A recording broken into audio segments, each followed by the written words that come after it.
Alors, quelle place, plus globalement, pour les religions et surtout les nouvelles religions en France ou en Europe? Voici l'initiative de la ville de Hambourg, en Allemagne.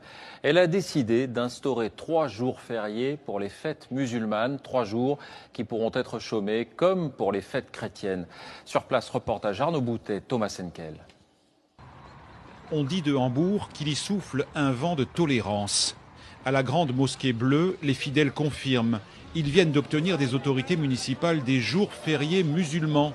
Une première en Allemagne, un accord historique après 5 ans de négociations. C'est un signe important. La mairie nous a dit, vous les musulmans, vous faites partie de la ville. Cela va favoriser la compréhension des deux côtés, je crois. Les 130 000 musulmans de la cité portuaire pourront s'absenter 3 jours par an afin de célébrer une fête islamique. Dans cette mosquée, la plupart des visiteurs non musulmans s'en félicitent. Comment l'Allemagne peut-elle bénéficier de la culture musulmane? Pour moi, c'est ça la question. Il faut arrêter de jouer à se faire peur, comme le font certains. Cela va encourager la tolérance et faire taire les conservateurs qui refusent tout changement. Ce sont eux les plus agressifs, mais il y en a peu. Quelques musulmans et quelques chrétiens tout au plus.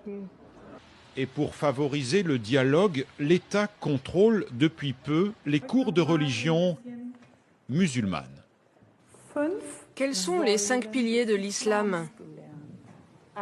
Il faut aller une fois à la Mecque. Nous sommes ici dans une école publique. Je me réjouis d'apprendre qui sont les prophètes. Moi, j'apprends l'écriture arabe et je vais pouvoir lire le Coran.